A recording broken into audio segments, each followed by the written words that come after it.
Hey there.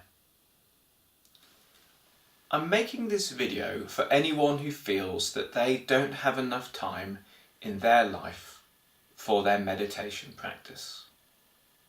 It's understandable that you could feel like this in such a modern, time-pressured world. Be assured, however, that where there's a will, there's a way.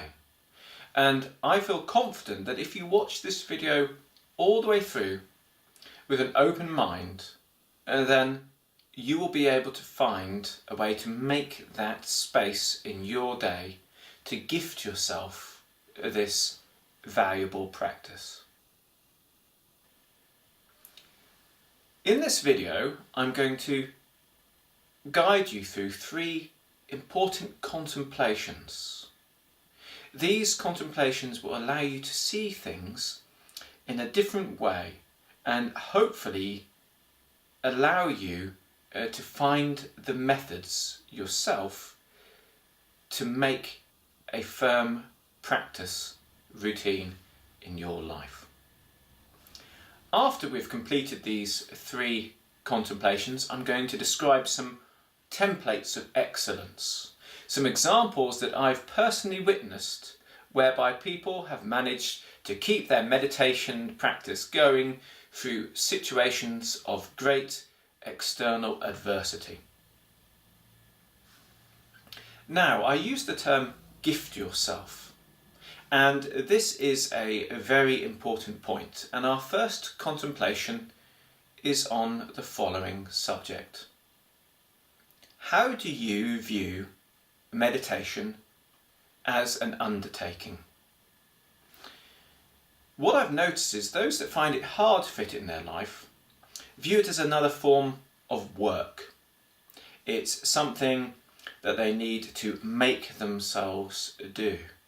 It's a self-improvement method where you put effort in equals reward out.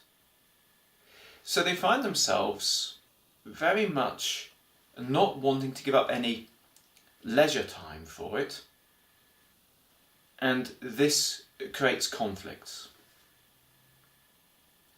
Meditation is the most kind and loving thing you can do for yourself and for the rest of the world. It's a moment for you where you get yourself straight so that you can express your highest possible potential in daily life. If you view meditation like this, as your own space, a chance just to be, a relaxing, enjoyable, beautiful practice that is to be savoured and valued, you may find it easier to practice. This moves us to our second contemplation.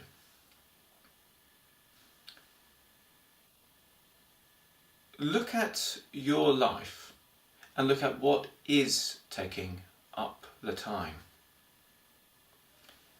In the modern day, there are many things set up to steal our time. They're deliberately designed to be addictive and to draw us to them again and again. If you look into it, you can actually find what people spend most of their time doing nowadays. And you may be surprised to discover that watching television and spending time on the internet are the most popular pursuits that anyone involves themselves in. Indeed, most people will have watched more television than done anything else by the time they've finished their life.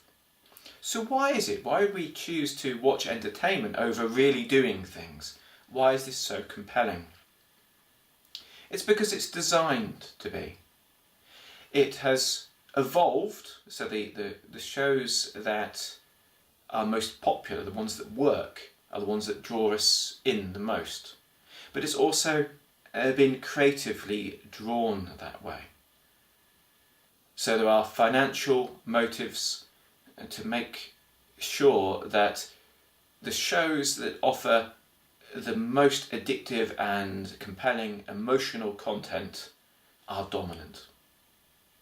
And it's the same with the internet, with social media. You've probably noticed in the time that you've been using social media that the creators have continually improved what they're doing, so it's harder to let go of. So there are rewards that celebrate you posting, and so that your reward centres and your pleasure centres are stimulated, and there are improvements to the design that make it very awkward not to respond. So you send a message and you can see when the person's seen your message, so they feel they need to respond, that kind of thing. So these time-stealing activities are designed to control you and to draw you into them. If you don't control them, they will take up your time. So our second contemplation on a broader scale is, what is it that you are willing to let go of to make space for meditation? And look in your life for things which, instead of being empowering and inspiring, draw energy away. And once you've identified them, you may want to let go of them completely for a while, and then you could introduce them into a small slot in your life as something you generally value, or you may find that it's better without them. And this leads us on to our third and final contemplation. What if your busyness is caused partly by inner resistance? So people who would benefit from meditation are often those who in their daily life lack the very qualities meditation embodies. So they're stressed, they're busy, they're impatient, they're always on the move. So if you take someone who's stressed and who's very busy, who doesn't give time to many gentle, relaxed things, and you ask them to do something, it's new territory. And they feel the opposite kind of feelings than would be in tune with what they're being asked to do. For this reason, there's a lot of inner resistance. It's an area they're not comfortable in. And though this is exactly what they need, medicine looks like poison to them. This inner resistance takes on the voice of reason, and it comes up with different ways to justify not doing it. And one of the most common ways is a displacement activity. It will say, yes, we're going to do our meditation, we're going to do our yoga or tai chi, but we're going to do it after this big project, which is definitely more important now. And this is a way of avoiding going into the calmness. This is a way of keeping you in a place where you feel more comfortable. And if you talk to someone who's got this inner resistance, it's amazing how creative it can be. If you get rid of one objection, you remove a barrier, and you work with that person to get rid of that barrier, another one will come up. It'll be too easy for them, or it'll be too hard for them, or both at the same time. And often it'll switch to something else. So when they get into a routine after that initial period of practice, when instead of using enthusiasm to keep going, when there needs to be some form of discipline or rigour, this inner resistance will choose a new, more exciting path, or a different school, a different teacher, and want to move on to that.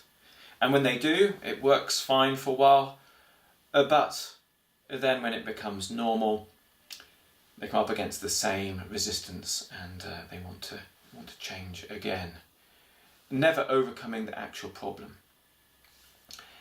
So, could it be that you need to ease yourself very gently into this different way of being? And whenever that inner resistance comes up, whenever reasons not to meditate appear, to switch them around. And there's a whole video I did on this, which is using procrastination and inner resistance to your advantage. Do have a look at that if this is the circumstance you find yourself in. So, starting just with a couple of minutes for yourself and slowly increasing that so that you can allow your body and your mind to get used to that stillness, get used to that new routine. These are the 3 contemplations, and I believe that if you look at each and every one of them, you will find the key to unlocking that space in your day. But let's move on to the inspirational stories that I would like to share with you about how some very dedicated people have continued in their practice under great adversity. The first one, and most dramatic of the stories, is that of a specific group of hermeticists. They were living under a very harsh regime that punished people of spiritual calling. And they were sent to work in a forced labour camp in salt mines. So their day was ruled by a military unit who would wake them up at a certain time and then would be monitoring them all day until they went to sleep. Together, they developed a routine whereby one of them, who was positioned so the sunrise would awake them, would wake the rest of the group subtly. And they would pretend to be asleep and perform their exercises in bed before the guards came to take them for their work of the day. When I first heard of this story, directly from someone involved, I found it very inspiring. And I've always reminded myself of this story if I ever find myself concerned that I may not get a chance to practice during a certain period of life. The next story is far more gentle and involves certain challenges that many people watching this video may have in their life. I once spent my time with a great female master of an Oriental path, and she lived in a very small house up on the side of a mountain. She had 3 young children, and her husband had a job in a big city that meant that he was away almost all of the day. Now, if watching this video you're thinking, well, she would have had a lot of space to practice, then it may be that you haven't looked after 3 young children, a baby and 2 toddlers, because I was rather taken back by how intense this life was and how unpredictable moments were. And watching her, I saw something beautiful. Her practice flowed into her life when there were opportunities. So she would put her children to bed, and just to help calm them, she would sit in meditation, embodying tranquility, just for 20 minutes. If one of them stirred and needed her, she would comfort them and then go back into meditation. During the day, There were other exercises, breathing exercises, exercise involving the preparation of food. Her life had become her practice, and her attitude towards it was very similar to the attitude we might have towards some game or challenge. So she was trying to perform better than last time each and every day with a sense of enjoyment. What could I do today? Can I clear my mind of all thoughts for 10 minutes? How many disturbance will I have? And recording them and seeing if she can beat what she did last time. Is my visualization going to be clear? And can I do this amongst the background noise? And it was a joyous, a beautiful method, a method that I found myself calling the water dragon way. Flowing through life, no set times for anything, but ensuring that she practiced 2 or 3 times every day, and that this was incorporated in everything she was doing. Now, this way isn't for all of us. It takes a certain character to do this, but it's beautiful to see and maybe of use to some watching now. Another approach I've seen has been with people who have either through very serious jobs, they've been the managing director of a company, or they have been a stockbroker. They have had such demands on their life that they've had to make a section of their life sanctified. We could call this the sacred space method, and this I've also seen work between a couple. I've seen someone who is caring for children during the day and has a part-time job, and when the other person comes back, when the other partner comes back, there's a time booked every day, and this has been arranged ahead of schedule. So, good news, you need time with your children, I need time to myself. This hour every day, or the nearest possible hour to that, is when I go into this room and I lock the door and I do my practice. And I've seen people using this sacred space method in every day go from the very beginning levels of a path to the very advanced. I've seen them get up every morning and do their washing and do their yoga and do their body brushing, do their breathing exercises, do their meditation, and do all the practice in one long session before anyone else gets up, or in one long session that's booked in the evening. And this has worked wonderfully. Now, to do this, you need to be consistent because others around you will adapt to it. And it will take a while for you to get used to this sacred time with the door closed and with you dedicating this time just for you. But it will also take time for other people to get used to it. So make sure it's immovable, both in your own perception, but in the perception of others too. These 3 exemplary examples will show you different methods of applying your dedication to your meditation practice. I hope they will be inspirational and show you that there is a way if you truly want to undertake this path. My name's Martin Faulks, and I hope that this video will aid you in being able to develop a space in your life for your meditation. Until next time, let's let every word, thought and action count.